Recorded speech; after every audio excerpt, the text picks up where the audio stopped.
Então, vamos lá, minha gente, aqui. Se alguém tiver alguma dúvida e quiser aproveitar esse tempinho que eu estou buscando aqui a lista de presença, vocês podem falar, tá? Viram que eu já coloquei as videoaulas, a Carla receberam as duas versões, né? No YouTube está a versão menor da aula, a versão menor já deu 1 hora e quase 15 minutos, a versão integral tá bastante grande. Então, olha só, está aqui a Vou tirar presença. uma dúvida. Pode falar.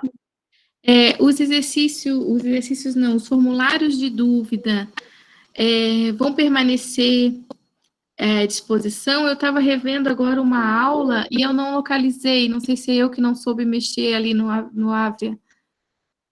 Ah, então você me fale, porque provavelmente, se você não achou, eu posso não ter colocado, né? Que estava a presença, mas não estava o formulário. Depois eu Ah, vou localizar tá. direitinho qual é, vou conferir e aí eu te sinalizo, mas é para estar disponível, né?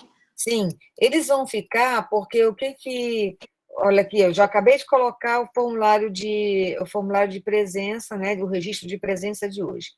O que acontece, Keila? Esses formulários, eu tenho, a cada dia cresce um pouco a visão das aulas, tá certo? Até das síncronas, né? Então, eu tenho a esperança, e eu vou ficar à disposição, eu quero que isso fique bastante claro, é que a hora que vocês tiverem alguma dúvida, vocês podem, é claro que o formulário não vai ficar aberto o ano inteiro, né? Mas certamente até março, por aí, porque eu já entro em outra atividade, em algumas outras atividades, e viagens e tal, então vai ficar mais difícil, mas assim, é só. O meu e-mail, ele é esse aqui, né? É o e-mail que eu acesso pela pela consultoria, esse aqui, então vocês podem me acionar quando for preciso, tá bom? É muito legal essa perspectiva do Ávia ficar aberto, né, para vocês, assim, durante. Eu não digo vitalício, porque eu nem sei o que é mais vitalício hoje nesse mundo, né? Porque amanhã eu posso atravessar uma rua, já não é mais vitalício, vai ficar vitalício, mas estava pensando nisso outro dia, né? Sobre esse conceito de finitude, né? Porque, mas ele vai ficar, esse curso eu não vou tirar daí, tá? Ele vai ficar aí. Então, por exemplo, se vocês quiserem fazer este curso para novos conselheiros, como padrão, não tem problema nenhum. É só solicitar,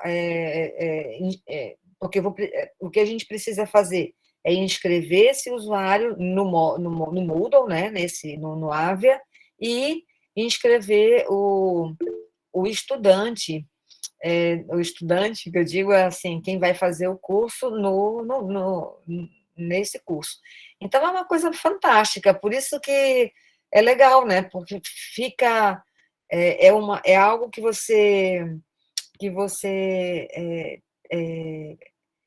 fica de posse, né, do Conselho Municipal, utilizar. Ah, não, eu quero pegar 3 vídeos e mandar fazer uma edição sobre alguma coisa que vocês achem importante, né? Numa outra consultoria. Perfeito, né?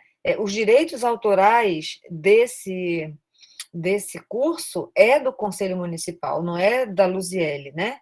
É claro que, juridicamente falando, eu né, vou precisar de um atestado que eu fiz o curso, aquela coisa da capacidade técnica, etc. Mas, assim, o dono desse curso não sou eu, é o Conselho Municipal, né? Então, eu espero, por isso, que eu tenha, que a gente esteja, né, trazendo realmente informações importantes para cada um de vocês. Então, vamos lá, minha gente? Hoje, como eu disse a vocês, a gente vai tratar do módulo 5, especificamente é, da unidade 1 deste módulo. Né? O módulo 5 ele vai ser uma sequência do módulo 4. Ele vai abordar aspectos essenciais dos conselhos de assistência, com foco no Conselho Municipal. Aí a gente já está saindo um pouco daquelas atribuições comuns a todos os conselhos e se dirigindo mais para o Conselho Municipal. A construção e a efetivação da ideia de participação e de controle na política, incluindo o controle social do Bolsa e aspectos ainda vinculados a conselhos, conferências e possibilidades constitucionais do controle democrático. Ao final do módulo, o que se espera é que a gente consiga aprofundar mais, porque vocês sabem, vocês têm ciência do que a gente está falando aqui, mas o importante é que a partir deste curso, a partir desta formação, vocês tenham mais informações a respeito de determinadas circunstâncias particulares de quem está num conselho municipal de assistência social, não é? Que muitas vezes difere de outros conselhos. Por isso que a unidade 1, ela vai tratar hoje do fortalecimento institucional dos conselhos de assistência, a lei da criação, a importância do regimento interno, a secretaria executiva, a importância da secretaria executiva, a estruturação e as funções e os incentivos do IGD-SUS e do IGD-PBF. Volto a dizer para vocês que a gente vai continuar falando do IGD-PBF, porque nós não temos ainda nenhuma matéria legal sobre o IGD, acho que é PAB, né, que eles estão chamando, Programa Auxílio Brasil. Então, é só para que a gente...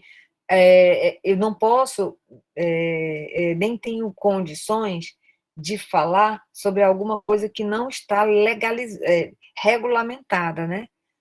Ainda não tem orientações técnicas, então a gente vai tratar disso aqui hoje, certo, minha gente?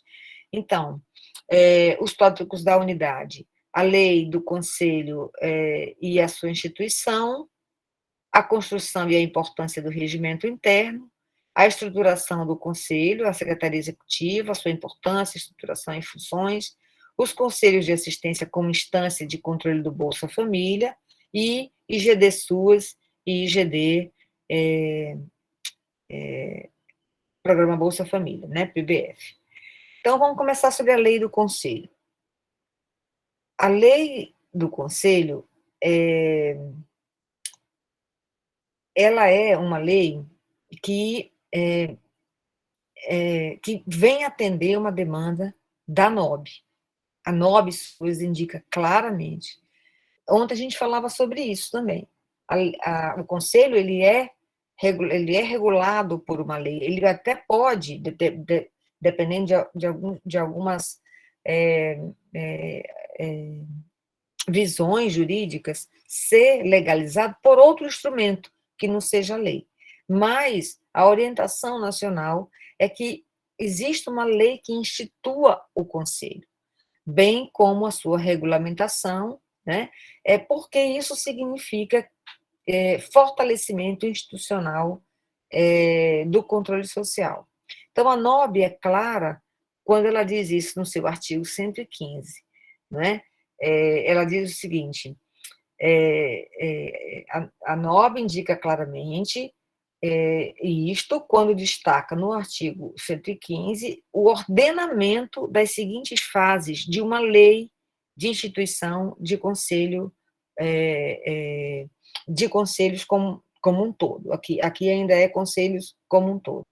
A fixação das responsabilidades, que são diferenciadas, né? Existe um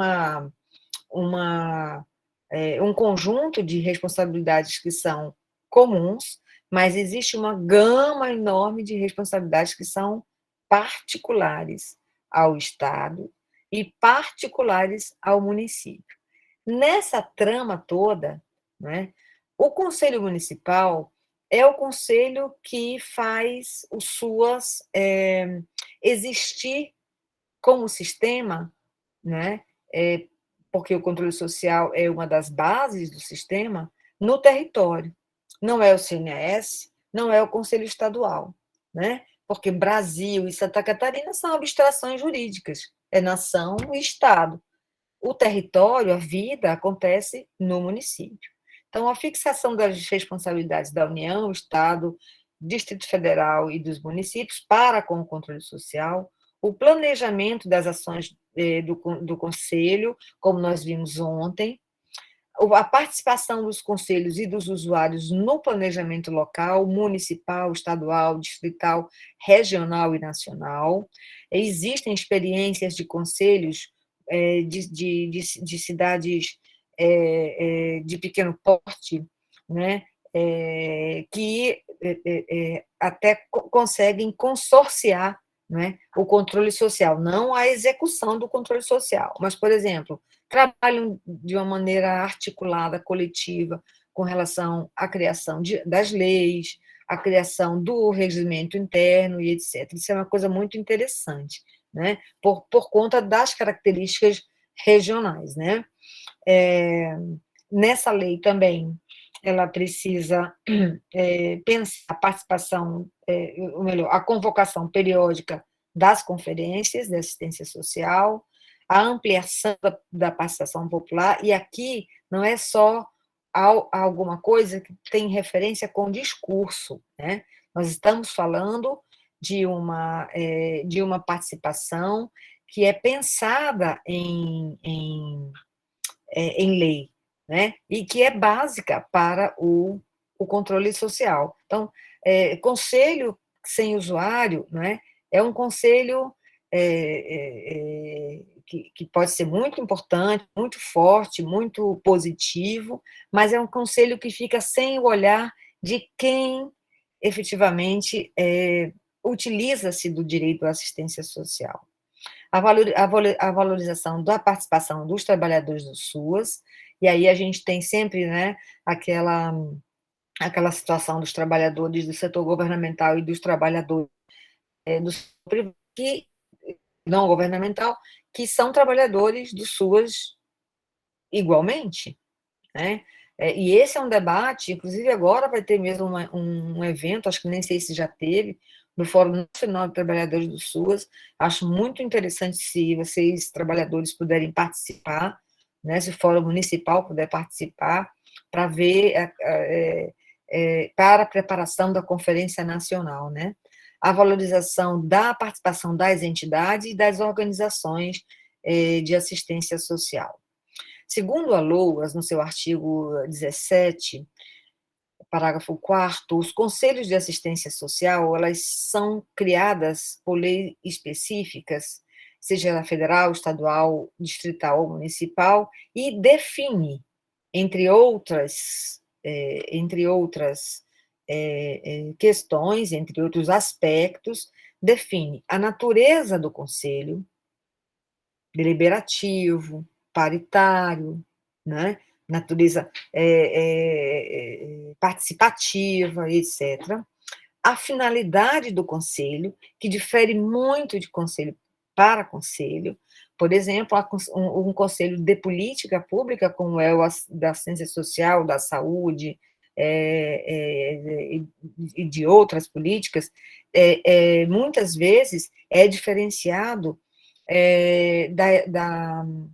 das atribuições e obrigações de conselhos relacionados a direitos, né? Como os direitos da pessoa idosa, da criança e do adolescente, da pessoa com deficiência, etc. Né?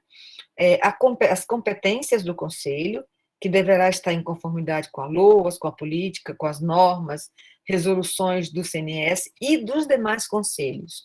A lei que institui o conselho, ela não pode incidir em contradição com as resoluções ou os estatutos, né, que definem direitos de direitos por ciclo de vida, por exemplo, contra o Estatuto da Criança e do Adolescente, contra algo que tenha no Estatuto da Criança e do Adolescente, ou do idoso, ou seja lá de que direito for. Né? Então, há necessidade desta coerência. Né? O período de vigência de cada mandato dos conselheiros, não é? O número de conselheiros que deverão compor o conselho, entre titulares e suplentes, garantindo paridade entre os representantes, e aqui é muito importante, se eu não me engano, o CNS sempre indica que o conselho não tenha menos de 10 representantes, né, para que alguma coisa desse tipo. Eu me recordo de ter discutido ou lido sobre isso. Então, assim, o conselho não pode ser 6 pessoas, né? Ou 6 representações, né? Ele sempre tem que ser no número par, por conta da paridade, mas ele precisa ter, no mínimo, não é, 10 conselheiros titulares, por assim dizer, né? Acho que é o mínimo. Isso não é uma norma, acho que isso é uma orientação, tá? A estrutura administrativa desse conselho, como a existência da secretaria executiva, comissões, grupos ou estruturas específicas, em conformidade com a natureza e com as condições de cada conselho, não é? Então, muitas vezes, não, o conselho tem que funcionar desta maneira, porque por simetria com o Conselho Nacional. O Conselho Nacional se vocês já tiveram a oportunidade de ir a Brasília, um andar inteiro daqueles anexos ali dos prédios da Esplanada, né? E ali na minha época, né, nós tínhamos em torno de 50 funcionários, uma média de 50 funcionários, né? Não, eu estou colocando os conselheiros juntos. Nós tínhamos uma média de 35 funcionários. Então, nas diferentes comissões, porque ali se trabalhava por comissão. Né? Então, tinha a comissão de financiamento, política, monitoramento de deliberação, monitoramento a comissão de... agora acho que não me recordo de todas, mas a gente criou, por exemplo, uma comissão que não existia até então, que é uma comissão que a gente chamou de comissão de monitoramento das deliberações das conferências. Porque o que acontece? A gente vai fazendo conferência, e a gente vai juntando um banco de deliberações, e quando a gente vê, a gente começa a repetir. Eu dizia muito isso na época da nossa conferência, né? Que a gente fosse muito clara, muito concisa, muito precisa na definição do significado da deliberação, para que ela não se tornasse algo parecido com desejo. Deliberação não é desejo, né? Deliberação de conferência é um indicativo, né? De uma instância de deliberação máxima, que é a conferência, para a gestão, seja federal, seja estadual, seja municipal. E o funcionamento do conselho. Mas o funcionamento não vai no regimento? Sim, os aspectos mais precisos, o detalhamento desse funcionamento vai estar presente no regimento, mas o funcionamento do conselho precisa aparecer também na lei do conselho. A lei de criação dos conselhos, ela deve garantir minimamente a escolha democrática da representação da sociedade civil, permitindo uma única recondução por igual período. Isso aqui é uma coisa muito interessante, porque teve uma época no país onde, dependendo do gestor da assistência ou do gestor do município, do estado, quem indicava a sociedade civil, ou quem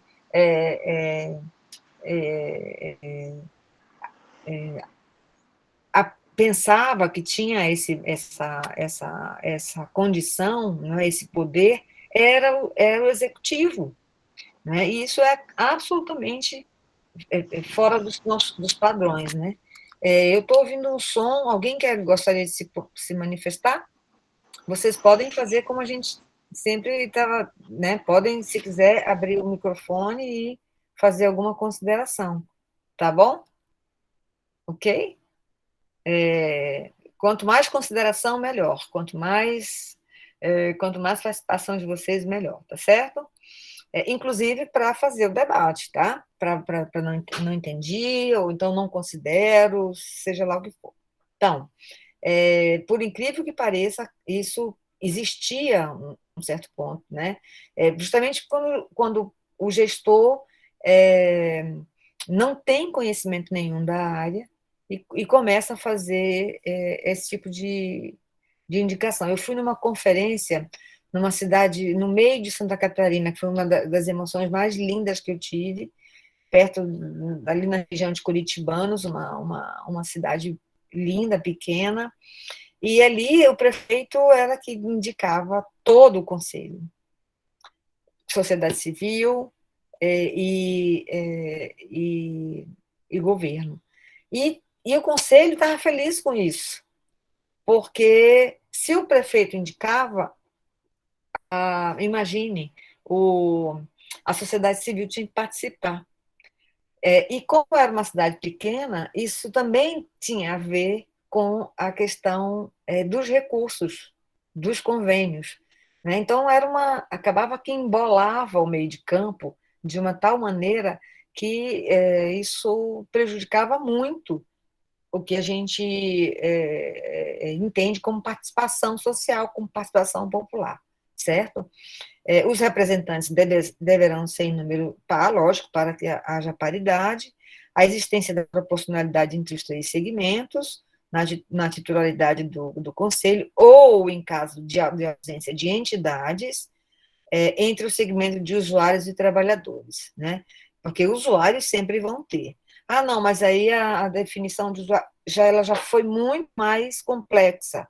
Hoje ela está muito mais fácil de identificar, né? Quem são usuários, organizações de usuários e quem pode participar no conselho, né? Regras também para a eleição da sociedade civil no âmbito do conselho, em conformidade com a regra do Conselho Nacional.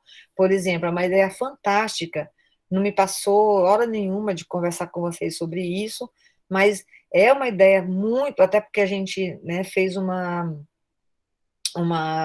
conferência totalmente virtual e seria muito difícil, mas é uma ideia muito bacana a gente poder fazer essa eleição dentro de uma conferência, né? Nós lutamos muito no CNAS para que isso pudesse acontecer, mas não teve, inclusive com a presença do Ministério Público, porque todas as eleições da sociedade civil do CNAS têm a presença do Ministério Público, né? Inclusive para observar a lisura pela qual o processo passa, né? Então, há formas de eleição na sociedade civil, mas todas essas formas e formatos e maneiras precisam ser da lavra, não é? Precisam ser do interesse da sociedade civil, né? Então, não é o Poder Executivo dizendo, olha, tem que ser assim ou tem que ser assado, né? Então, é muito importante que a gente tenha isso em mente, tá certo, minha gente? Inclusive porque a gente precisa capacitar cada vez mais. Conselho capacitado, minha gente, é suas forte, sabe? Conselho capacitado é suas na sua versão, na versão que ele precisa ter, né? Então, isso é bastante importante. E a recomendação está aqui onde eu li mesmo, que o número de conselheiros não seja inferior a 10 membros titulares, então, pelo menos 20 pessoas representando o conselho. Isso, muitas vezes, isso é recomendação, tá?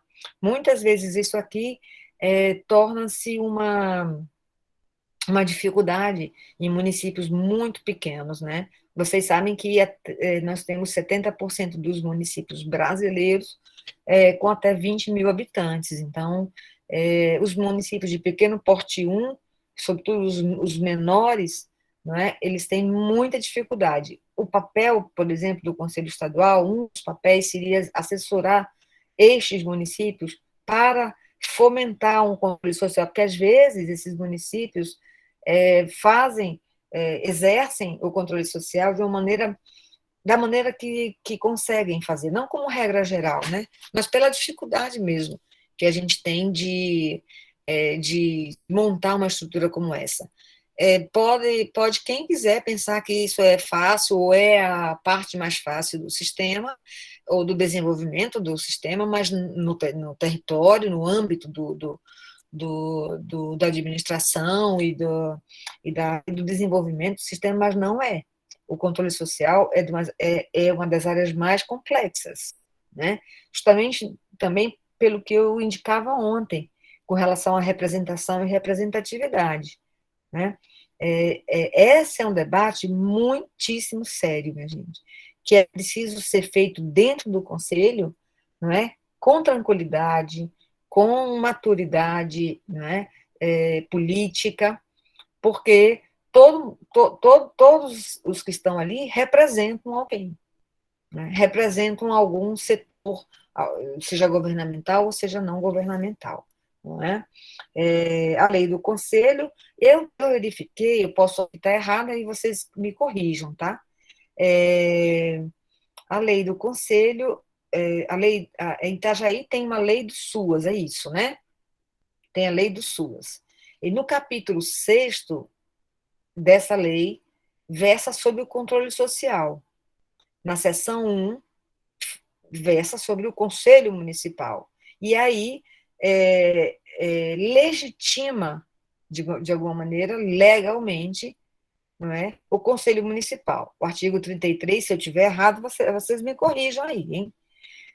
O colegiado, o Conselho Municipal de Assistência Social, CMAS, é órgão superior de deliberação colegiada de caráter permanente, composição paritária entre governo e sociedade vinculada à Secretaria Municipal de Assistência Social. Ponto. Parágrafo único.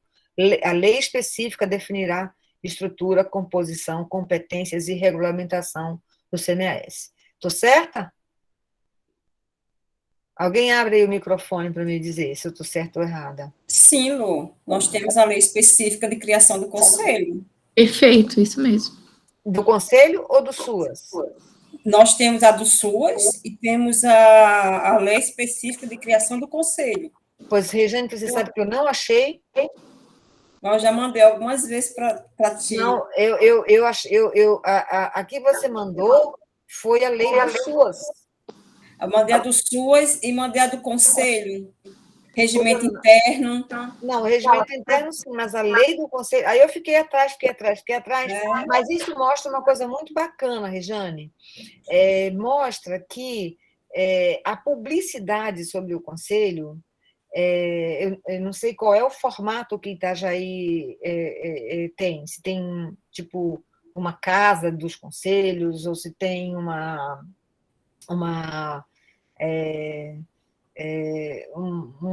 um setor apenas, né, para conselhos, se a secretaria executiva ela é uma secretaria que atende todos os conselhos, ou tem vários secretários executivos, enfim, eu não tenho esse conhecimento desse formato. Mas o importante, e aí eu quero fazer, é muito bom que a gente tenha essa conversa, porque, veja, você me mandou, eu não localizei, mas eu tentei localizar, se eu fosse, eu quero ver a lei do Conselho Municipal de Itajaí. Eu encontrei 300 leis municipais, dos conselhos municipais, mas eu não encontrei de Itajaí. Então, é importante dar publicidade para esse ato, que é um ato absolutamente relevante do ponto de vista de uma cidade que respeita o controle social, né?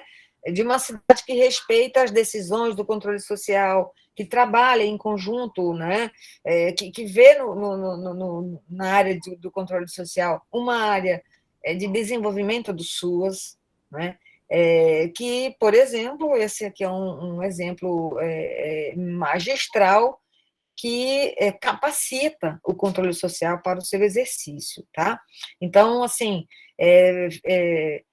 como diz a meninada, né? Fica a dica. Acho que, de repente, algo que isso é uma coisa, não é uma coisa difícil, não sei na estrutura da administração, mas ter um espaço para que o conselho consiga mostrar, dar publicidade para os seus atos, dar publicidade para as suas resoluções, deliberações, para os seus estudos, né? Para as suas iniciativas, né? Como essa, por exemplo, que a gente está tendo agora aqui, né? Então, isso faz muito bem para a política de assistência social ser vista não só no âmbito do município de Itajaí, mas no Brasil, né? Então, essa é uma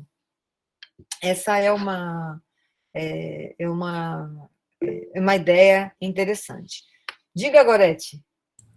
Então, nós temos a página do município de Itajaí, que está ali todos os conselhos, e se a gente clicar o Conselho de Assistência Social, ali na página está a agenda, né, das reuniões, está a lei, tem tudo ali. Então, acredito que as meninas que devem ter colocado, quem é a primeira secretária, eu acredito que está bem atualizado, até a gestão atual, 2021, 2023, a Miriam, tem todo o cronograma, como ela ocorre. Eu, por exemplo, eu consigo entrar na Secretaria Municipal de Assistência Social, aí eu leio o que a secretaria, como a secretaria vejo todos o que já é uma coisa muito, muito bacana, eu vejo os endereços dos equipamentos.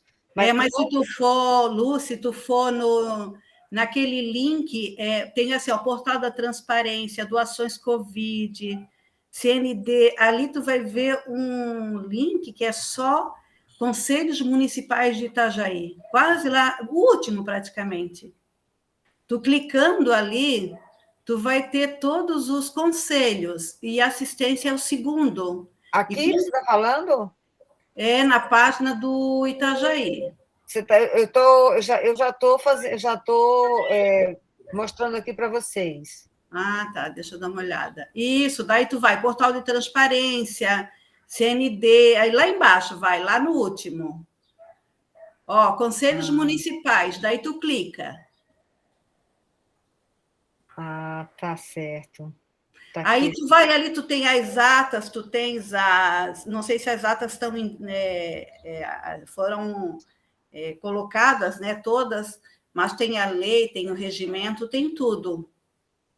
Pois é, na hora que eu coloco, se eu coloco no Google assim, lei do Conselho Municipal de Itajaí. Não vem. Aparece para mim Secretaria Municipal de Então, você tem que colocar a lei de criação do Conselho Municipal de Itajaí, do Conselho Municipal de Assistência Social de Itajaí. Eu até fico, né, porque quando a gente lança no Google, né, a lei de criação do Conselho Municipal de Assistência Social de Itajaí, eu sempre pego por lá, pelo Google. Pois só que aí, Rejane, é só uma observação mesmo, sabe? Porque, assim, hoje, por exemplo, a gente está vivendo num tempo, numa época, onde a informação ela precisa ser muito... Ela precisa ser muito rapidamente achada, assim, sabe? Na verdade, Gorete, às vezes, onde eu encontrei a lei de Itajaí, que cria o conselho, é a 6848, certo? A lei municipal que cria o conselho?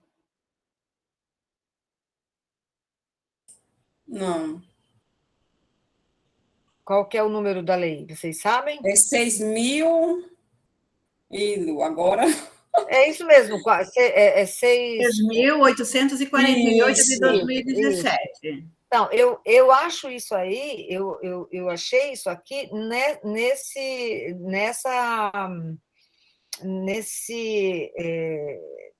nesse site de leis municipais, né? Isso, que é Mas não publicado achei, aí. não achei na página. Mas isso é um detalhe. Na verdade, é mais do que um detalhe. Eu estou aproveitando essa situação, que para mim é excelente, inclusive, por isso que eu não perguntei para você antes, Rejane, porque com isso eu quero demonstrar que a publicidade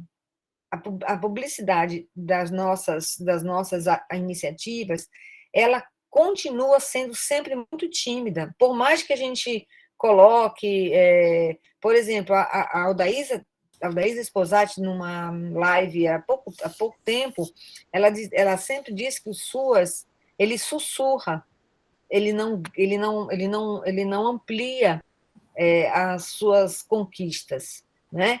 Porque, para mim, na minha concepção teórica, política, técnica, um município que tem uma lei que institui o conselho, que tem essa estrutura mínima, ele demonstra exatamente uma outra condição de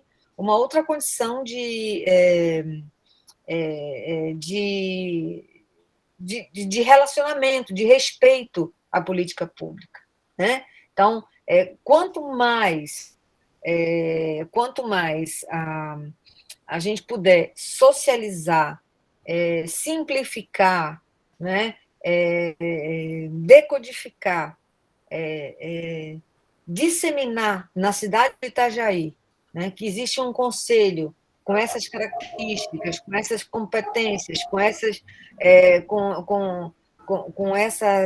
tipo de funcionamento, com uma estrutura administrativa assim, assado, mas a gente consegue fazer isso, inclusive no ambiente dos CRAS, né? Mas a gente consegue aderência à ideia da participação popular, sabe? A ideia da participação social. Isso é algo muito... E hoje,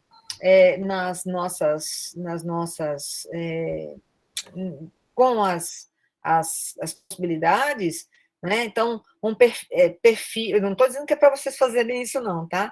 Mas é muito comum a gente ver conselhos... conselhos que chegam mais rapidamente, né? Cujos atos chegam mais rapidamente em quem interessa. Por exemplo, como é que os atos do conselhos, seja ele nacional, nacional, estadual ou municipal, como é que esses atos são conhecidos pelos nossos usuários? Nos CRAS, nos CREAS, né? Como é que isso é percebido, né? Como é que o controle social é percebido por eles?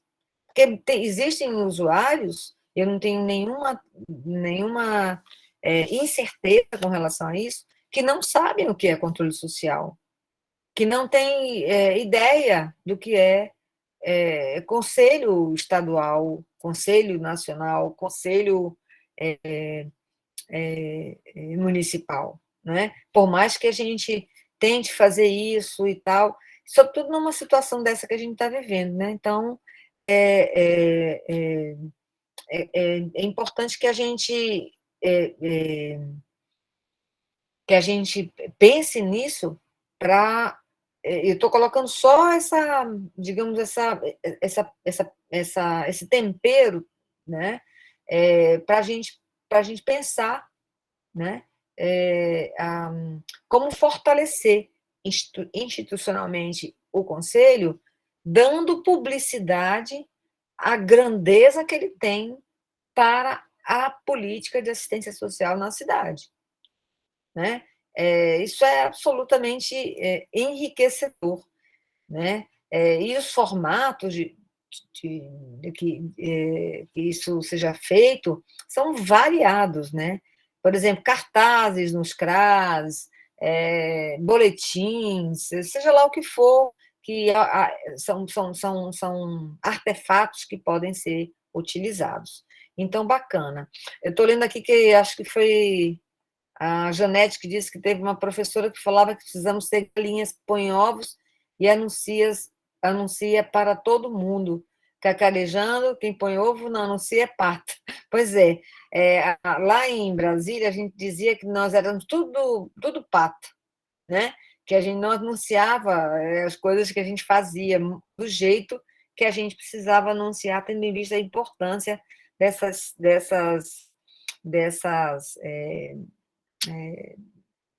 iniciativas, né? E o regimento interno? O regimento interno é o instrumento que define o funcionamento do conselho. Todo conselheiro, os conselheiros que chegaram agora para a gestão 21-23, não é isso? 21-23, precisam conhecer o regimento interno do conselho. O regimento interno, ele define o funcionamento do conselho, né? Ele é um regimento, ele é um regramento que deve abarcar todos os processos relacionados ao conselho. E vejam, tanto o regimento quanto a lei que institui o conselho, elas devem estar simétricas, parelhas, né, aos novos regramentos. Aí vem aquela pergunta que a Keila fazia ontem. Ora, o Conselho Municipal ele é a instância de controle do programa Bolsa Família, né? Isso deve estar na lei. Eu não sei se isso está na lei na lei do Conselho Municipal. E se isso alterar, né? Como é que a gente vai a própria LOAS, né? A própria NOB, né? Com essa mudança brusca que a gente está vivendo agora, com a extinção do programa Bolsa Família e com essa novidade, a gente não sabe o que vai acontecer com a instância de controle do Bolsa Família, se o Conselho continua ou não sendo, se esse programa vai ter uma instância de controle social, né, porque isso não é o forte, né, desse governo, então a gente precisa estar atento a isso. Tanto lei quanto regimento, eles não podem ficar defasados, né? A lei de vocês, pelo que eu vi aqui, é de 17, né? Nós já temos 4 anos de lei, ou seja, é uma lei que está atualizada com a lei orgânica, com a última alteração da lei orgânica, com a NOB 2012, né? E isso é muitíssimo importante, né? E a gente sabe o quanto é difícil uma lei ser promulgada por uma Câmara de Vereadores, né? Quantos acertos isso deve ter, enfim, acertos no sentido mesmo das articulações, da compreensão, né? Sobre assistência social. O regimento deve ser elaborado e aprovado pela plenária do Conselho, publicado no instrumento oficial de comunicação do município, disponibilizado para os conselheiros e demais interessados. Além da obrigatoriedade do regimento, o CNS recomenda a criação do Código de Ética dos conselheiros. Vocês já viram o Código de Ética do CNS, minha gente? Alguém já teve enfim, já leu, sabia que existia um Código de Ética do Conselho Nacional? Na verdade, eles tiveram... O Conselho Nacional teve 2 códigos de ética, né? O primeiro deles era dos idos de 2006 ou 2005, se eu não me engano, né? E depois ele foi atualizado. Eu vou compartilhar aqui com vocês, olha só. Ele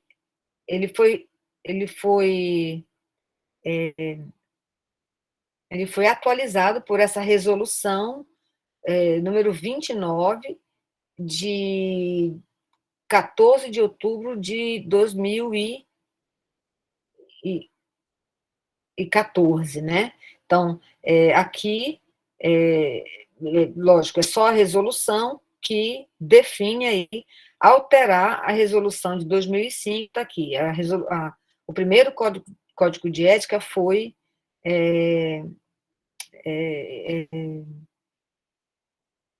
deliberado em 2005. Aqui é o Edivaldo, eu era vice-presidente do presidente Edivaldo, e aqui está o Código de Ética do CNAS, né? O Código de Ética tem esse índice aqui, ó, os princípios, responsabilidades, deveres, vedações, aplicação de penalidades, comissão de ética. O CNAS tem uma comissão de ética, inclusive, e disposições finais e transitórias, já que muita coisa foi alterada a partir daí. O Código de Ética, na verdade, ele acaba por ser mais um instrumento de fortalecimento institucional, tá certo? Não há nenhum regramento, nenhuma regra, nenhuma orientação que afirme que o Conselho tenha que ter um código de ética, mas é sempre muito interessante pensar nessa possibilidade, né? O regimento interno, ele precisa observar as atribuições precípuas, né, do Conselho, que nós vimos ontem também, competências, atribuições da Secretaria Executiva, e o mais bacana é que em alguns regimentos internos não estão apenas indicados as atribuições de secretário executivo, de presidente, de vice-presidente, de mesa diretora, mas sim de cada membro do Conselho, não é? Isso é uma coisa assim, muito, muito interessante, porque você vê que cada um ali tem uma função muito definida, né? Então, competências do Conselho, atribuições da Secretaria, criação, composição e funcionamento das comissões temáticas e grupos de trabalho. Isso aqui é algo que cada conselho, e isso não é uma opinião, né? É uma afirmação. Cada conselho precisa saber o melhor modo de funcionar, desde que tenha unidade, não é? E simetria com o Conselho Nacional. Mas se o Conselho, por exemplo, acha que é melhor trabalhar com comissões mistas, por exemplo, é a natureza, a necessidade, é a condição do Conselho que vai afirmar isso, né? Processo eletivo do Conselho Presidente e Vice-Presidente, processo de eleição da sociedade civil, definição de quórum para deliberações, direitos e deveres dos conselheiros, trâmites e hipóteses para substituição de conselheiros e perda de mandato, periodicidade de reuniões ordinárias do plenário, ou seja, do colegiado do Conselho e das comissões, e também convocação de plenárias extraordinárias, substituição por impedimento e vacância de conselheiros titulares. Isso é muito importante também, porque nós temos, desde 2004, desde que a gente vem tentando refazer essa área, buscando não fazer diferença entre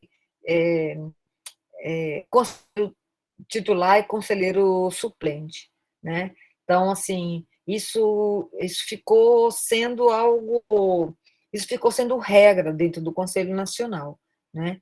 Porque, inclusive, para comparecer às reuniões, né? Que é sempre uma dificuldade muito grande, um recurso. Nós tínhamos um orçamento para o controle social, né? Que nos permitia, por exemplo, fazer o planejamento de um ano inteiro de conselho, né, pensando em diária, pensando em hospedagem e etc. Né? Então, a gente sempre buscava aquilo que era mais interessante para o erário público, sem esquecer daquilo que é importante, das condições que o conselheiro precisa ter para estar inteiro, integral e num bom estado, assim, de condições mesmo para os debates, que muitas vezes atravessam, né, as horas normais assim do dia, né? E procedimento adotado para acompanhar, registrar e publicar as decisões da plenária, né? E nesse sentido, o regimento, a gente vai fazer alguns apontamentos com relação à questão do regimento interno. Ele detalha a estrutura e funcionamento dos conselhos. Ele detalha a atribuição dos membros dos conselhos e suas instâncias, né? Isso significa dizer que o conselheiro ele não está ali de uma maneira etérea, de uma maneira desconectada daquilo que está acontecendo. Então, a gente sabe que muitas vezes tem aqueles conselheiros que participam mais e aqueles conselheiros que não participam. Quando eu estou fazendo esses exemplos, eu não estou me referindo em absoluto ao Conselho de Itajaí, que eu sequer conheço. Eu conheço os conselheiros da gestão passada que fizemos juntos a conferência. Mas eu estou falando de uma maneira geral, não é? Então, se o conselheiro lembra daquela discussão da representação, se ele está ali nessa perspectiva, ele precisa estar participando de fato, né? E não apenas cumprindo, né, uma presença que lhe foi, de alguma maneira, delegada, né, sem inserir-se na vida, na dinâmica do Conselho, né? A forma como serão criadas e funcionarão as comissões temáticas ou congêneres e procedimentos para essa comissão. Então, aqui, atualmente o CNS conta com as comissões de normas, política, financiamento, acompanhamento aos conselhos, isso é uma comissão super bacana, e a comissão de ética. E existe, né, pelo menos existia, uma comissão de monitoramento às deliberações das conferências, que foi uma super iniciativa, né? Justamente porque a gente não pode, né, deixar construir um banco de deliberações sem fazer o acompanhamento. Por exemplo, nessa nossa última conferência, nós temos as deliberações para o município de Itajaí naquelas quatro áreas que a gente trabalhou, certo? Agora até me esqueci quantos eixos temáticos a gente trabalhou. Deu um branco, 6, né? Bom, deu um branco agora. Acho que já é a idade mesmo chegando e... Acho não, tenho certeza absoluta que já é a idade. Então, nesse sentido, a gente precisa pensar uma maneira, porque isso é controle social. Controle social não é só deliberar sobre a política, é acompanhar essa deliberação. Então, ali, se nós pegarmos o conjunto de deliberações da conferência para Itajaí, para a cidade de Itajaí, né, o Conselho, isso pode, inclusive, virar uma brochura, um livro, olha, porque isso foi entregue para o gestor, né? Isso foi entregue para quem faz a gestão da política. É lógico que 100% das deliberações depende de muito, muito, muito mais coisas do que a vontade política do executor, né? Mas o Conselho precisa estar monitorando, porque é da sua função, né? Que caminhos que a gestão está trilhando para conseguir alcançar alguma daquelas deliberações. Porque as deliberações elas não são de cunho, como é que eu posso dizer, consultivo, né? Elas têm força de definição, de indicativo. né? Claro que não existe uma sanção pensada, estruturada em lei, mas a hora que uma conferência define, decide, delibera, né, o gestor precisa, né, o Poder Executivo, na verdade, a gestão da área, precisa introjetar essas questões no plano, não é? No processo de vigilância, nos processos de vigilância, para gerar produtos de vigilância que possam apoiar a consecução, o desenvolvimento daquela deliberação, né? De maneiras a ajudar, a apoiar aí a área da gestão, certo? A forma, o processo de eleição, como nós já dissemos aqui, e que podem ser variadas, tá, minha gente? Então, isso aqui não existe lugar nenhum que se diga, olha, a eleição precisa ser feita apenas numa assembleia. Essa assembleia pode ser num evento, pode ser numa conferência, essa assembleia pode ser... nós podemos usar, não é, da criatividade para pensar, pode ser no CRAS, por exemplo, ou no equipamento, seja lá como for, né? Então, nós precisamos usar a criatividade para pensar essa questão aqui. Periodicidade, forma, diversidade das reuniões. Eu lembro que uma das deliberações da conferência foi justamente projetar as reuniões do Conselho nas áreas dos territórios, né? Nos CRAs, nos CREAs, nos equipamentos, né? Eu me recordo dessa deliberação, e as orientações sobre como serão publicadas as decisões e as diferenças entre essas. Nem todas as decisões precisam estar sendo, digamos assim, publicizadas em outros materiais ou em outros espaços que não sejam aqueles oficiais, né? Inclusive por força da regulação, mas algumas decisões elas podem ultrapassar a questão oficial, né? O que eu quero dizer com tudo isso, desde a discussão anterior, do debate anterior sobre a lei, sobre o regimento, é que a cidade precisa saber dessa preciosidade que existe na área da assistência social e que é organizada de uma maneira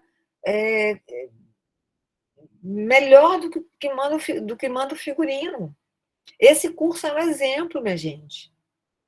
Esse curso é um exemplo de que há um interesse em capacitar e não de involuir, de não considerar o controle social nesta cidade. Então, é muito importante que as pessoas entendam, porque isso é dividendo político, não só para a política, mas para quem decide sobre isso.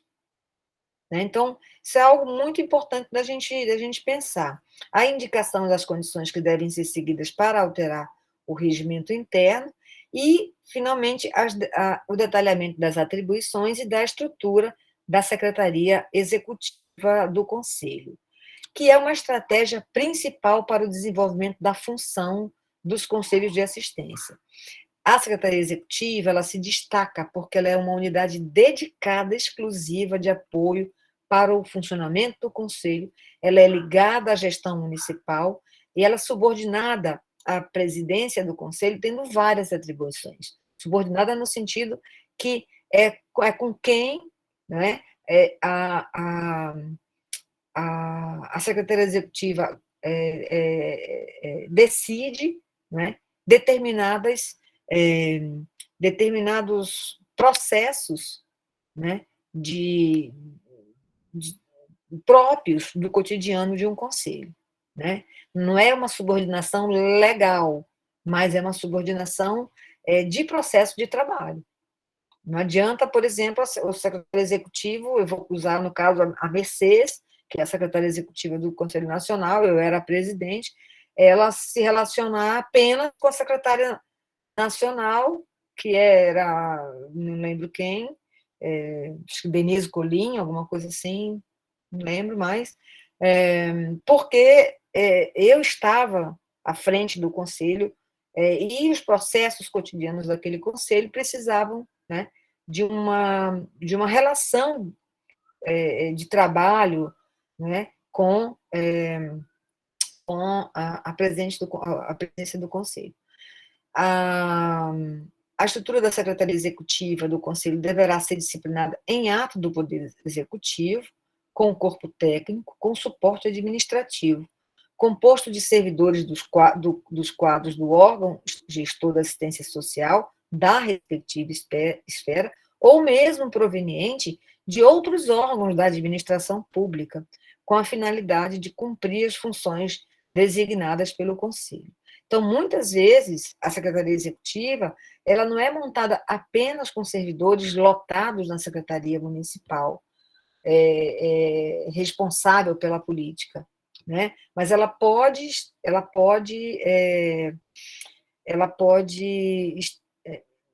estar sendo construída a partir, né, também da cessão de servidores ou de outras, digamos assim, de outros formatos, né? Eu conheço alguns formatos, mas mais na área estadual, menos na área municipal, né? Eu não sei se a Regiane, você fique totalmente à vontade para se colocar aí, tá, querida? Eu sei que você é quem mais entende dessa área nesse momento, né? Eu acho importante você, se você quiser fazer alguma manifestação, por favor, é só ligar o microfone, tá bom?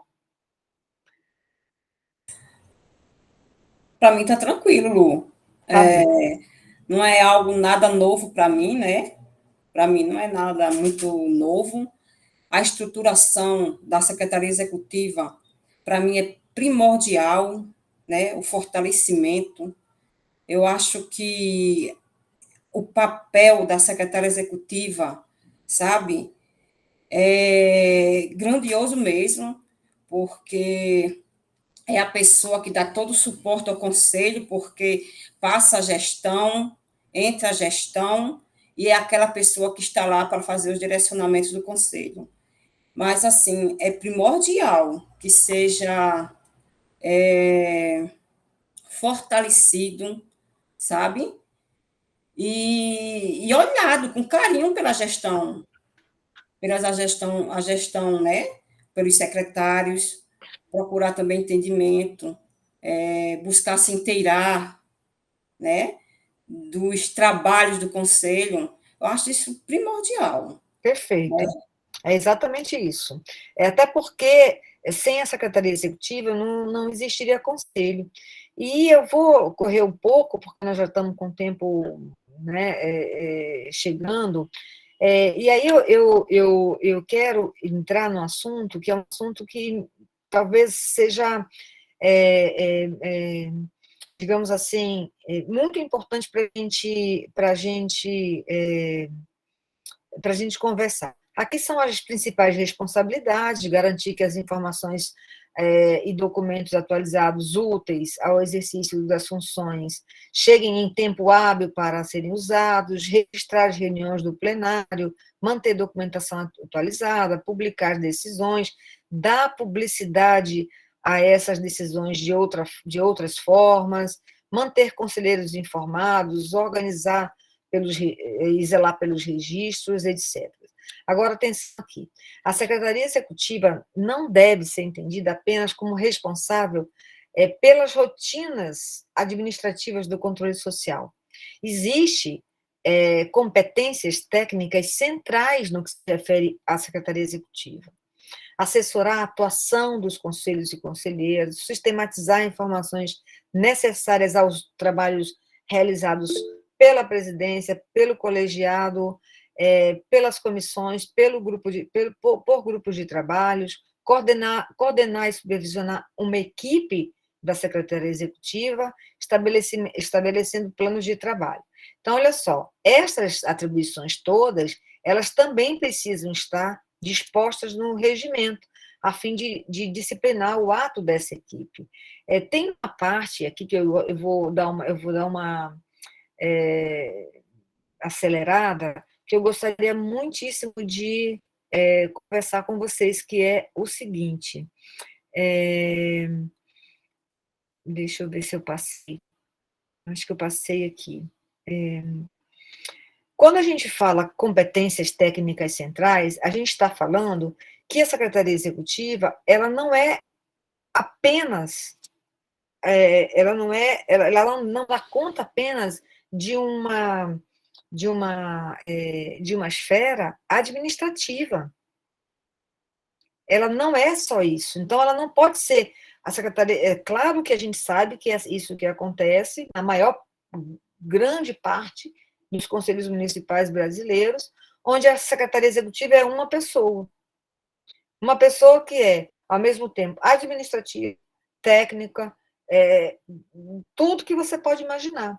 Né? Por isso, quando a gente fala em estrutura, a gente está falando em algo muito maior. Não é? Quando eu falo que nós tínhamos essas comissões, em cada comissão dessa tinha o coordenador, os técnicos, e que desenvolviam, não é? E subsidiavam a ação dos conselheiros. Né? Claro que eu não estou pensando numa estrutura megalômana, mas assim, eu já conheci alguns formatos, não é? Onde existia uma equipe técnica para os vários conselhos, por exemplo. Né? Estou aqui tergiversando, não estou dizendo que essa é uma ideia a ser seguida, mas é um formato. Porque a Secretaria Executiva, se ela tem todas essas competências, ela fica inviabiliza para ela. Ela não só precisa ter infraestrutura, recursos materiais, mas ela também precisa ter condições de dar suporte técnico para a ação dos conselhos. Né? Então, outro dia eu fui participar de uma reunião de conselho onde existia uma economista, isso é de um pool, né? Um pool era uma equipe técnica que atendia os vários conselhos, e essa economista decodificou aquilo que o fundo de um conselho, que não era de assistência social, enviou para o conselho. Então, essa é uma função muito interessante. Claro que o documento não deveria ter vindo dessa forma, mas, como veio, ela ajudou a fazer essa compreensão. Então, isso é algo muito interessante. E nós tínhamos, né, o mínimo lá do 3% do IGD para fortalecer o funcionamento e estruturação dos conselhos, e nós não temos mais, né? Então, os municípios eles têm demonstrado muita força nisso, né? Porque os conselhos, o controle social não pode sair perdendo nesse derretimento que a gente está tendo dos sistemas públicos de proteção social, né? Então, eles são absolutamente importantes, porque eles tomam decisões fundamentais para o acontecimento da política no território. Eles deliberam e eles também recomendam, né? Então, é ideal que as decisões sejam publicadas no Diário Oficial ou no jornal de grande circulação, mas que chegue à sociedade, né? Que chegue de qualquer maneira à sociedade, sem mesmo ela precisar procurar, né? Então, isso é algo que a gente ganha mesmo com isso, né? Então, aqui um pouco sobre a questão do Bolsa Família, como é que o Conselho se torna, depois de muito debate, a instância de controle do programa Bolsa Família, porque o que estava em tela lá atrás era a criação de um outro conselho, que não tinha nenhum sentido, inclusive porque o Bolsa Família é um benefício socioassistencial, administrado de maneira diferente, mas ele tem essa natureza, né? Então, algumas diretrizes relacionadas e que são importantes, sabe, que o Conselho saiba, né? Porque é da sua competência, né? Então, a Resolução 18 de 2013 indica, né? Destaca alguns princípios da participação e do controle social no âmbito do Bolsa Família, né? Então, não vamos poder nos ater a isso por conta do nosso tempo, mas é importante que depois, se vocês puderem, olhar, porque eu tenho uma intuição que essas resoluções elas vão ser muito semelhantes às novas resoluções ligadas a esse novo programa, né? Só que vai precisar realmente de uma outra configuração, de uma outra estrutura, porque nós não estamos falando mais do Bolsa Família, né? Nós estamos falando de um novo programa. E aí a gente chega no IGD, né? O IGD SUAS, vocês sabem que para 2021 o montante orçamentário ele foi zero, né? 0%. Para 2021 é menos 0%. Isso é um absurdo, porque a gente perde, né? Nós devíamos estar hoje na área do financiamento em torno de 60 bilhões de reais, né? Nós estamos trabalhando com de 1 a 2 bilhões de reais para o Brasil inteiro. Então, nessa conta, a gente não pode sair perdendo, né? Então, o IGD, eu não sei se vocês sabem que com Bolsa Família também foi extinto o PET. Vocês estão sabendo disso? Né? Então, o Programa de Erradicação do Trabalho Infantil, que também já não recebia mais, como chama? Orçamento, né? Esses orçamentos foram pincelados aí pelo governo federal, né? Aqui a questão da função dupla do IGD dentro da política, que é aferir a qualidade da gestão e bonificar os gestores locais pela boa qualidade gerencial, né? E pelo menos 3% dos recursos devem ser transferidos ou melhor, devem ser gastos com atividades de apoio técnico e operacional relacionado ao controle social, relacionado aos conselhos. Aqui um pouco sobre o IGD, como nós tínhamos colocado na ementa, né, que possui duas modalidades, o IGD SUAS, aplicado aos municípios, e o IGD aplicado aos estados, né? A utilização do IGD é muito específica, foi muito difícil normatizar o IGD, né? Porque ele é um dinheiro, digamos assim, ele é um recurso mais liberado, né? Para fortalecimento do sistema, né? Mas foi a compreensão técnica, orçamentária, jurídica, né? Deu muito trabalho, mas nós tivemos essa vitória, o IGD é uma vitória, e a gente não pode abrir mão dele, né? Eu também tenho a sensação que, até porque isso já está na portaria, né, o IGD PAB, né, esse vai continuar vindo justamente por conta da complexidade que será a instalação de um novo programa no âmbito da assistência social, né? Então, aqui são algumas informações relacionadas ao índice de gestão descentralizada, que assim, é muito interessante de ver como é uma ideia de gestão criativa, né? É uma ideia de gestão compartilhada.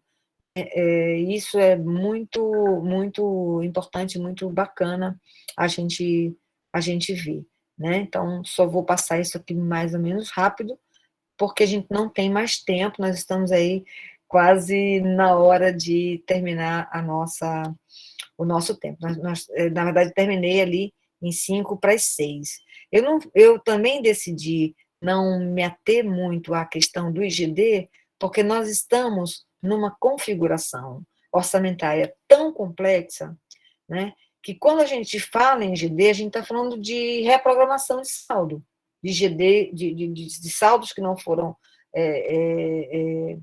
recursos que não foram utilizados e que estão sendo, né, utilizados em outros exercícios, né?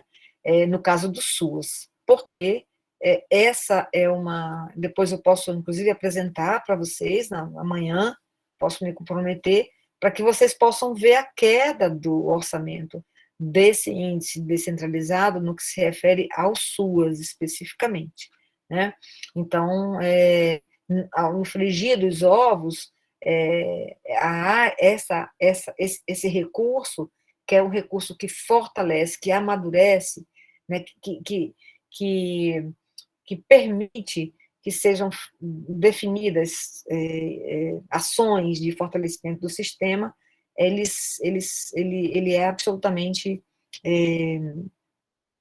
cortado, né, pelo governo federal, né, porque senão passava do teto de gastos, né? O que não passa do teto de gastos é o programa Auxílio Brasil, né, minha gente? Que não só passou, como furou o teto de gastos até não poder mais. Bom, estou à disposição de vocês, ainda temos aí algum tempinho. Eu estou ficando tão britânica no horário que eu não estou nem me acreditando. Eu acho que não sou eu, não. Tem alguma... né? Estou à disposição de vocês. Vou só tomar uma água aqui.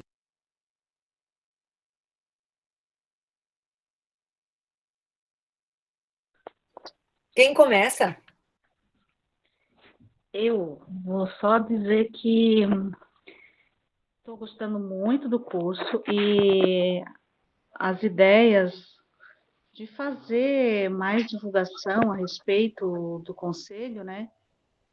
Não só porque, assim, a gente, enquanto trabalhadores do SUAS, mesmo na assistência, a gente acaba não divulgando muito as nossas ações, né? E são ações importantes. Eu não sei se a Gorete lembra que no ano de 2014 a gente teve uma capacitação que a gente foi dividido em grupos, e cada grupo tinha que elaborar maneiras de melhorar, e tinha um desses grupos que estava relacionado a essa temática de conselhos, e veio a ideia, eu lembro do ano porque eu estava trabalhando no CREAS na ocasião, né?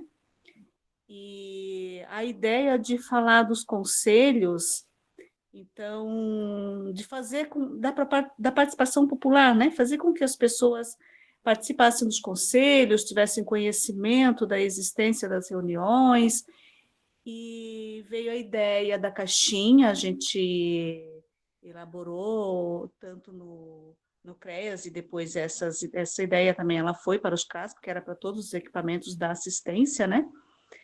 Com as agendas das reuniões de todos os conselhos, então tinha uma caixinha que ficava na recepção para os usuários que tivessem interesse pegar, mas a gente, enquanto profissional, durante os atendimentos, então nós falávamos da importância da participação e que a agenda estava lá naquela caixinha, na saída, elas poderiam estar pegando e quando pudessem participar, que era para ir, né? Foi um movimento bem interessante, assim, na época, né? Eu não sei por quanto tempo durou, eu não me recordo mais, eu me recordo da ocasião, e eu lembro da Gorete estar participando junto, não sei se ela estava nesse grupo ou em outro grupo, mas as demais colegas, assim, eu não... Que são agora conselheiros aqui, eu não lembro, acho que a Rejane até estava de licença na época, não estava trabalhando, né? Estava de licença maternidade nessa época. E a Keila estava em outra secretaria, então não... O que eu lembro, assim, que está aqui é da Gorete mesmo. Eu lembro dessa situação. e todas as pessoas, todos os profissionais que atendiam os usuários faziam esse convite, né? Passando já o dia, o local. E me lembro também que as reuniões eram rotativas, né? Nunca era no local fixo, justamente para trazer as entidades juntos, para os usuários daquela entidade estarem sendo convidados para participar. Eu me lembro desse momento, sim, Janete, também não sei quanto tempo durou. Porque quando você fala isso, Janete, assim, mas o conselho, olha, se a gente a gente trabalhou, nós já trabalhamos, vamos trabalhar nessa unidade, na outra, nós trabalhamos estratégias de acesso, a centralidade da vigilância e sistemas de informação. Ora, se nós temos o que dizer para a sociedade, nós precisamos ter a condição de expressar mesmo. Por exemplo, nada nos... não, mas existe... eu vou falar isso da minha experiência, tá? Não se podia fazer nada no Ministério por conta da história, nos sites dos ministérios, por conta da história da padronização, para lá. Até um dia que a gente pensou em fazer algo como se fosse um blog fora da estrutura do site do Ministério. Isso aqui é só um exemplo, tá? E aí, eu era presidente do conselho, e nós começamos a fazer esse blog, né? O blog era .org, não era nem .gov, porque não podia, evidentemente, né? Só que esse blog começou a ter muito mais acessos, porque uma coisa é a notícia estar no site, outra coisa é o caminho que você percorre. Vá hoje no site do Ministério da Cidadania para você ver o que você consegue. É um verdadeiro labirinto do Minotauro. Sabe o Minotauro? Vocês leram isso lá quando a gente... Né? É assim, é a forma como você interage. Né? E eu não estou me referindo a essa experiência que eu fiz aqui com a questão da lei e daquilo que está... É claro que com aquela penca, né? Cada município com seus vários conselhos, né? Que muitas vezes até inviabiliza. Tem conselhos que nem conseguem existir porque são inviabilizados pela falta de condição, né? De participação mesmo. Então, a gente precisa ter o bom senso também de ter essa... Então, o que realmente precisa ser comunicado? Alguém falava aqui, Janete, uma das vezes que a gente estava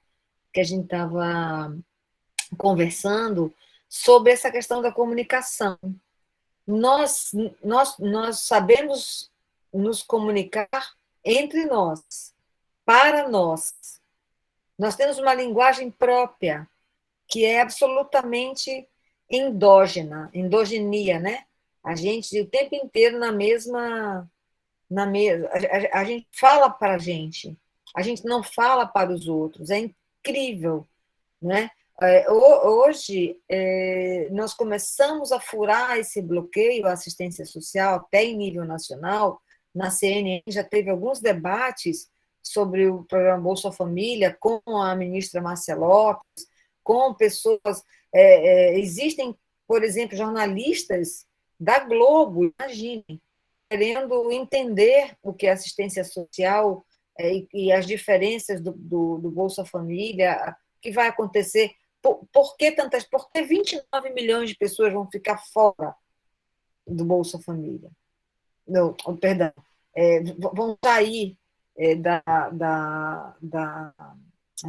da condição de estar sendo alcançado por esse novo programa. Eu não deixo de dizer novo programa. Eu vou sempre dizer novo programa, porque não é substituição do Bolsa Família. Por favor, aceitem essa minha condição, porque de fato a gente não está falando de uma substituição do Bolsa Família, a gente está falando de uma outra coisa. Então, eu acho que a gente precisa, sabe, quando a Janete fala nessas. A gente, às vezes, as coisas elas ficam tão complexas que a gente realmente perde a gente perde ou a gente diminui a intensidade de busca de novas alternativas.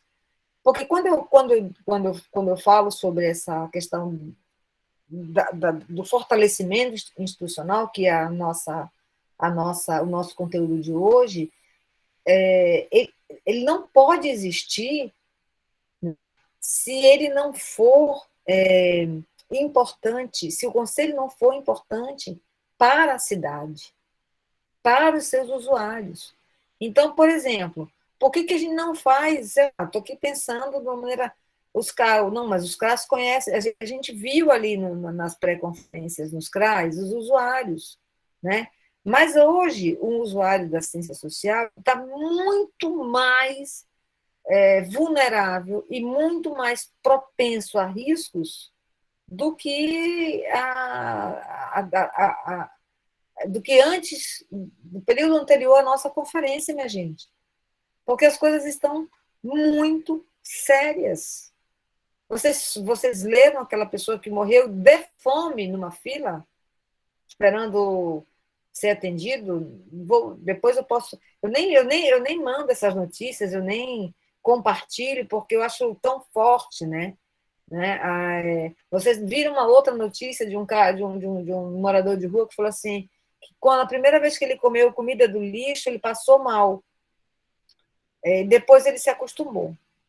O organismo dele se acostumou e ele não passou mais mal. Quer dizer, é deste mundo que a gente está falando. E fazer controle social sobre a política de assistência social com esse vigor, né, numa conjuntura tão decadente, tão complexa, não é? Demonizada mesmo, né, porque não quer que o direito chegue a todos, né, precisa ser incentivo, né, para que a gente possa pensar novos caminhos com criatividade, com articulação entre conselhos, com intersetorialidade no território, né, para que a gente possa, não sei, sair do outro lado de uma maneira muito interessante. Foi muito interessante saber que iniciativas como essa podem ser priorizadas, né? E fazem parte dessa decisão colegiada. E quando a gente fala, não, porque a secretaria... Ora, nós temos um conjunto de deliberações, nós temos um plano de ação, né? Nós vamos discutir sobre eles amanhã, né? Nós temos intencionalidades claras, né? Então, como controle social, nós não temos apenas que cobrar, nós temos que indicar caminhos, e caminhos que tenham resolutividade. E a importância de olhar para a deliberação como uma instância máxima para a política de assistência, né, para a gestão, porque muitas vezes a gente, como tu exemplificou ali aquela comissão do Conselho Nacional, muitas vezes a gente vai fazendo deliberação em cima da deliberação, né, e pouco se avança. Então, ter esse olhar que a deliberação de uma conferência é algo, né, como instância máxima para uma gestão, é fundamental para cada conselheiro ter esse olhar, né? Exatamente. O que você trouxe é o resultado disso, né? Exatamente. Por exemplo, desculpa, aqui.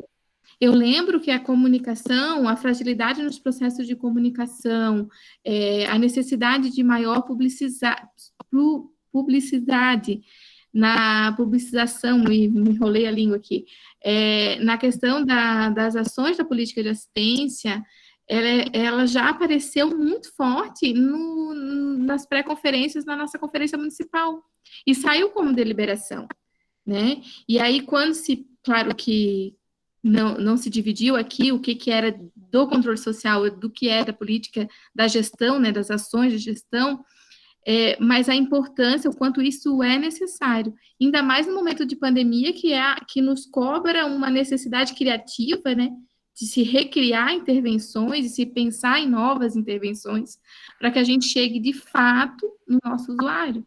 Mas, assim, é um olhar diferenciado que consegue ter um resultado como esse exitoso, né? Isso é muito importante. Não, sabe o que acontece, Keila? A perspectiva, se a gente não fizer isso, é que o controle social ele se torne um órgão, não digo cartorial, mas administrativo. E ele não é, né? E por isso, quando a gente fala numa secretaria que tenha um suporte técnico, de área técnica, né? Que tem uma estrutura não digo de tamanho, mas eu digo de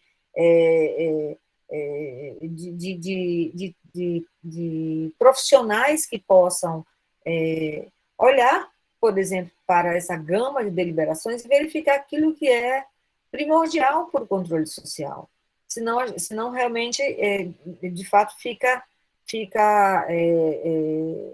eu estou me referindo isso, minha gente, a todos os conselhos, eu não estou me referindo ao caso de maneira nenhuma de Itajaí, Florianópolis, seja lá onde for. Até porque eu fui presidente de um conselho, de mais de um, né? Eu já fui presidente do conselho estadual, já fui presidente do conselho nacional, e a gente sabe que não tem condição de sobrevivência um conselho, né? Se a gente não tiver uma secretaria executiva que dê exatamente esse substrato, esse subsídio, essa força, né, para que os conselheiros vão para além das suas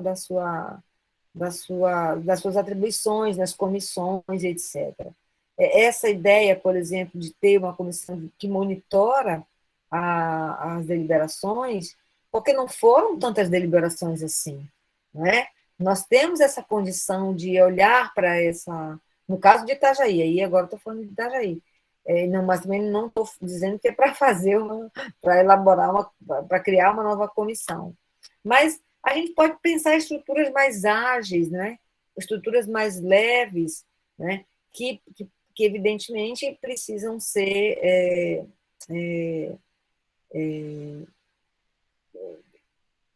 observadas e analisadas, não só do ponto de vista administrativo. Eu tenho certeza que, entre nós, como temos uma secretária executiva, ela sabe muito mais, mas muito, muito, muito mais que qualquer um de nós aqui, que o Conselho não sobrevive com uma secretaria executiva que é vista como uma secretaria administrativa, né? O administrativo é uma das funções da Secretaria Executiva, mas vai muito para além disso.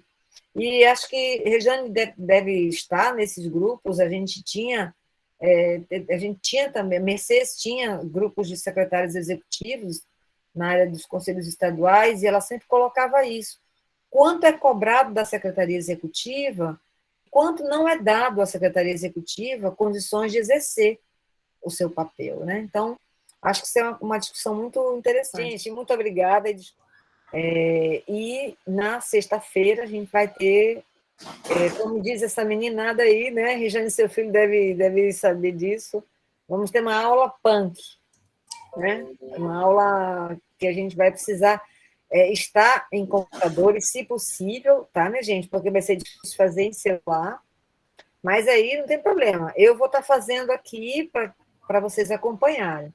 Mas quem quiser ir treinando, já está tudo lá no Avia, a lista de links que a gente vai trabalhar. Vamos trabalhar com Atlas, vamos trabalhar com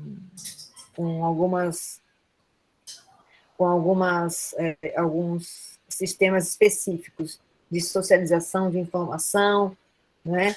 de apoio gerencial, só para que vocês possam ter esse acesso, tá bom, minha gente? Então, boa noite, muito obrigada aí pela atenção, tá, de vocês, espero que tenha sido bacana, espero que tenha sido bom, muito obrigada por tudo. Keila, Boa noite. boa noite, muito obrigada, minha gente.